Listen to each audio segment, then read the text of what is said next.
Fala aí, galera, beleza? Mais um vídeo de NFL pra vocês. Eu prometi que ia ter conteúdo nesse canal e promessa é dívida pra vocês.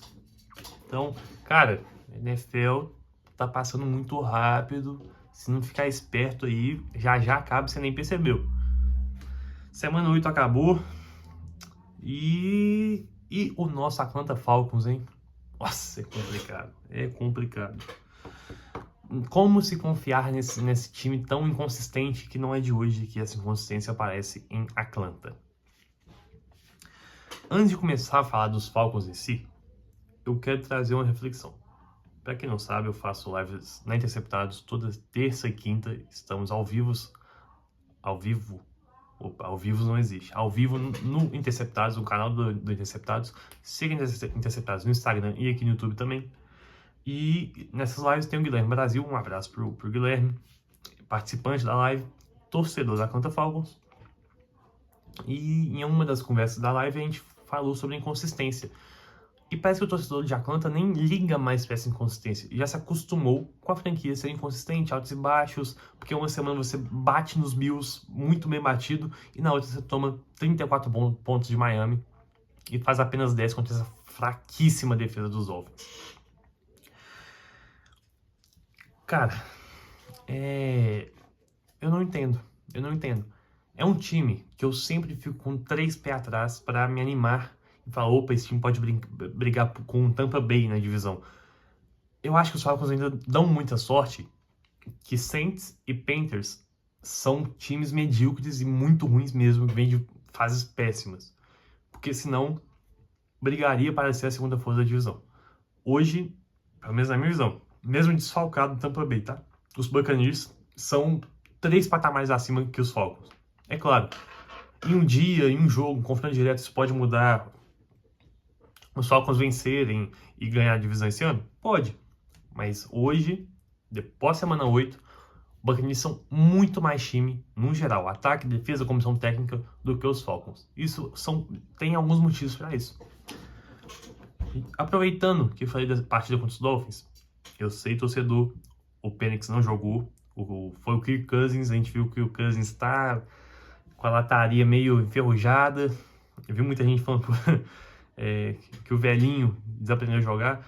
Não acho que tem desaprendido, eu acho que o Cousins ainda tem nível para estar na NFL, sim, para ser um quarterback reserva, para ser um quarterback ali para rodar um bom sistema, como o de São Francisco ali. Times assim, Minnesota, por exemplo, que eu citei Minnesota porque falei já que dependendo da situação do J.J. McCarthy, eu acho que Minnesota poderia ir atrás do Kirk Cousins, sinceramente, para rodar aquele esquema do Kevin O'Connell, mas enfim, o foco na Minnesota são os Falcons. Cousins não fez uma boa partida, foi pressionado, a linha ofensiva fez um jogo até melhor do que fez na semana passada contra os 49ers, mas do mesmo jeito.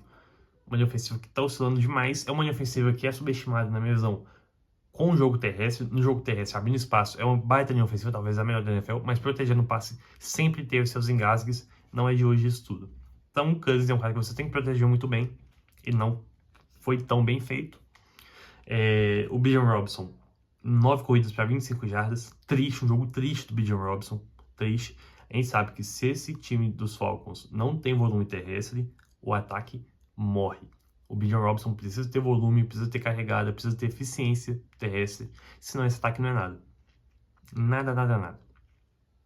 É assustador e isso é muito ruim, porque não é como se o jogo aéreo também fosse um absurdo. Sobre o jogo aéreo agora, Drake London não jogou contra os Dolphins e fez uma falta tremenda.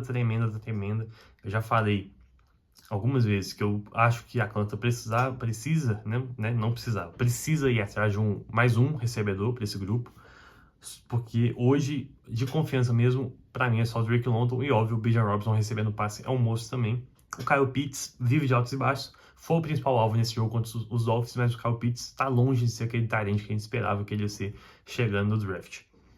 Então, a gente tem ali um time que é completamente dependente do jogo terrestre, um time que não tem um grupo de recebedores diversificado com targets, enfim, que faz diferença, porque mesmo com o Drake London saudável, se a defesa foca em dobrar, por exemplo, a cobertura no London, os outros recebedores não têm, na minha visão, qualidade para produzir tanto. Isso é um problema. E se o Bijan Robinson é tirado como um fator terrestre, esse ataque fica em apuros, mesmo com o Michael Penix. E esse ponto que eu quero entrar agora é muito importante. Michael Penix, a amostragem é muito pequena, calma, não tô falando que esse cara é horrível, não. Torcedores, calma. Mas ele tá tendo muitos problemas mesmo. O ataque é bem chamado? Não. Sinto falta de chamadas mais criativas? Sinto. Sinto falta de querer soltar mais o braço do Michael Penix? Sim, eu sinto. Mas o Michael Penix tem culpa no cartório também. Processando o jogo muito lentamente, errando alvos no meio do campo, coisa que não deveria acontecer. Problema em ler blitzes. No pré-snap ele tem muitos problemas. Então, cara, é complicado, óbvio, é pro futuro, não dá pra cravar nada ainda, calma, o Michael Penix tem tempo pra evoluir, a gente sabe que ele tem uma idade mais avançada, isso era um fator na época do draft, mas se os Falcons pegaram, eles sabem disso, e vão ter que trabalhar sobre essa idade mais avançada do Michael Penix, que não acho que seja um cornerback péssimo, horrível, mas tem que melhorar em algumas coisas, e eu acho também que esse ataque precisa ser melhor montado para o quarterback que tem. Principalmente profundidade, que é um cara que tem um braço assustador. O maior forte dele na época do draft em Washington, principalmente naquele último ano que leva Washington para a final do campeonato da NCAA, do college football, era aquele braço absurdo dele. É claro, ele tinha o Jalen Polk, o Romeo Dunze, grandes recebedores para o college, mas eu acho que ali o Drake London, até o próprio Kyle Pitts podem ser salvos em profundidade, para esse ataque fluir mais e ser uma ameaça vertical, porque tá fazendo muita falta. E essa ameaça vertical, a gente tem que lembrar que é sempre muito importante se seu time quer correr muito com a bola. Vídeo o Philadelphia Eagles ano passado, por exemplo, que correu muito bem com a bola e tinha o A.J. Brown, o Devonta Smith, o Dallas Goedert em profundidade, que faziam toda a diferença com o Jalen Hurts lançando para mais de 20 yardas. No ataque é isso. Michael Penix precisa melhorar. A dependência em grande jogo do Bijan Robinson me assusta um pouco. Eu sei que quando você é um jogador do calibre do Bijan Robinson, é óbvio que seu ataque tem que girar em torno dele, não discordo disso, mas eu acho que você tem que ter válvulas de escape para quando o seu principal alvo não estiver num dia bom. E hoje a Atlanta está longe de ter isso, sinceramente. A oscilação desse time me preocupa, porque você ganha dos Bills muito bem, aí depois você perde para o São Francisco completamente lesionado, depois você perde para Miami, que é um time que... nem sei como descrever esses Dolphins desse ano. Então, um time que me preocupa, só que me preocupam, porque eu não consigo ver esse time dando um salto para brigar por coisas maiores na NFC. E isso, obviamente, preocupa, porque você quer que seu time brigue, você quer que sua equipe brigue por coisas grandes e não fique 9-8, 8-9, que é o que vence na realidade já conta há algum tempinho. A defesa. O pass rush teve uma melhora.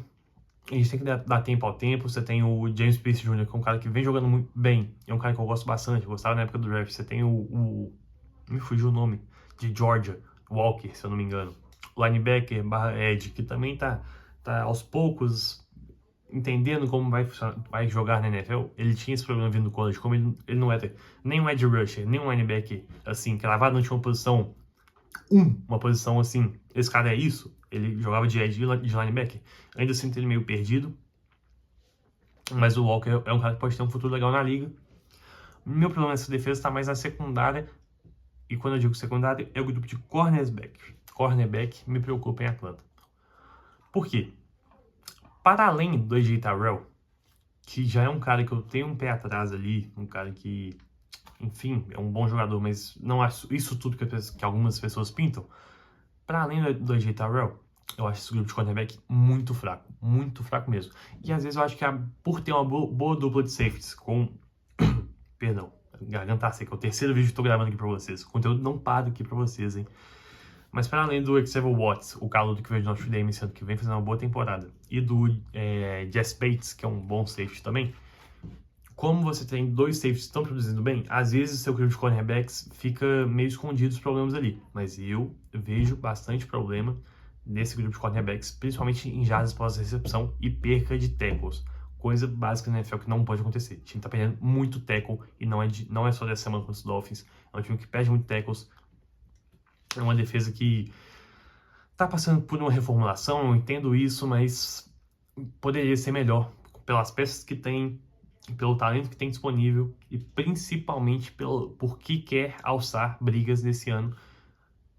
Por exemplo, dentro da divisão, eu acho que faz muita falta quando você enfrenta o Mike Evans. Eu sei que tá machucado, tá? Mas Mike Evans, o Emeka Egbuka, Chris Godwin, o próprio Chris Olave e o Shaheed do Saints, que não são grandíssimos jogadores, mas machucam os Falcons. O Tyrann Macmillan, lá em Carolina, que vem fazendo uma boa temporada de calor. E na NFC, como todo, você precisa ter cornerbacks mais confiáveis, para além do AJ Terrell, que já também não é um grande jogador na minha visão, assim, não. É isso, falei demais de Falcons, né? É isso. O ataque, para mim, precisa ser melhor montado e chamado e executado como um todo. Mas vejo como melhorar. Acho que a gente tem que ter calma com o Michael Penix, que é um cara jovem na liga, não tão jovem em idade, mas jovem na liga, e tem espaço para evoluir. Acho que os Falcons precisam achar maneiras de tirar essa dependência em grandes jogos do Bijan Robinson para achar vitórias. E a defesa, eu sinto falta. O pass rusher precisa jogar cada vez melhor e vem evoluindo. A gente vê essa melhora a cada semana. É claro, vai ter altos e baixos. Vai ter semana que vai ser incrível, como foi contra os Bills. Vai ter semana que vai ser bem abaixo, como foi essa contra os Dolphins. Isso é normal para qualquer pass rush jovem na liga, principalmente. Que suas duas principais peças para agora e para o futuro são dois calouros de primeira rodada, mas ainda são calouros. Falta um cornerback, na minha visão, para ajudar o AJ Terrell ali. E falta mais um recebedor para além do Drake London e do Kyle Pitts. Para ter mais alvos, mais targets, mais variações nesse ataque dos Falcons. Tá falado, pessoal, é isso. De novo, pontuando, calma, a conta está 3-4, ainda pode ganhar a divisão, os Bucks estão com muitos problemas de lesão. Mas hoje, por sensação, né? Por sensação, Tampa Bay tá bem à frente que os Falcons aí nessa briga pela divisão e por uma vaguinha nos playoffs. Tá falado, pessoal? É isso. Espero que vocês tenham gostado. Se esqueci alguma coisa, me perdoem. Comenta, deixa o like, se inscreve, compartilha com os amigos. Deixa aqui sua opinião aqui embaixo, que é sempre muito bom falar sobre futebol americano. E é isso. Valeu, fui, tchau.